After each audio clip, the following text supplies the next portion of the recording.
கீமா எப்படி செய்யுதுன்னு இந்த வீடியோவில் இப்போ நம்ம பார்க்கலாம். அதுக்கு தேவையான பொருட்கள் வெங்காயம், தக்காளி, இஞ்சி பூண்டு விழுது, பச்சை மிளகாய், கரம் மசாலா, காஞ்ச மிளகாய் தூள், உப்பு, முட்டையை வேக வச்சு சின்ன சின்னதாக வெட்டி வச்சு எடுத்துருக்கோம்.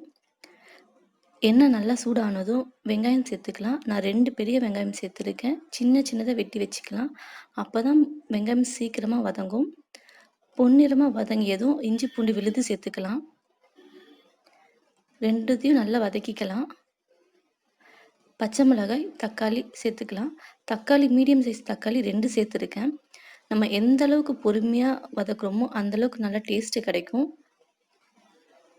இந்த நேரத்தில் 1/2 ஸ்பூன் கரம் மசாலா, 1 ஸ்பூன் காஞ்ச மிளகாய் தூள் சேர்த்துக்கலாம். நல்லா பச்சை வாசனை போகிற அளவுக்கு நல்லா வதக்கிக்கணும். கொஞ்சமாக தண்ணி சேர்த்துக்கலாம். அந்த தண்ணியிலே கொஞ்சம் நல்லா வேகணும். இப்போ நல்லா வதக்கிக்கலாம். இந்த நேரத்தில் தேவையான அளவுக்கு உப்பு சேர்த்துக்கணும்.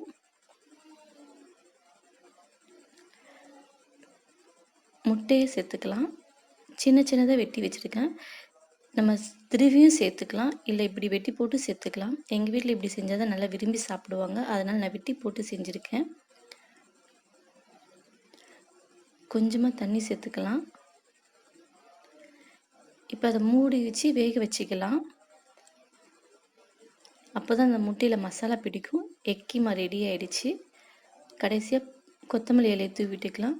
இது வரைக்கும் நம்ம சேனலை சப்ஸ்கிரைப் பண்ணாதவங்க மறக்காமல் சப்ஸ்கிரைப் பண்ணிவிடுங்க. தேங்க்யூ ஃபார் வாட்சிங் திஸ் வீடியோ.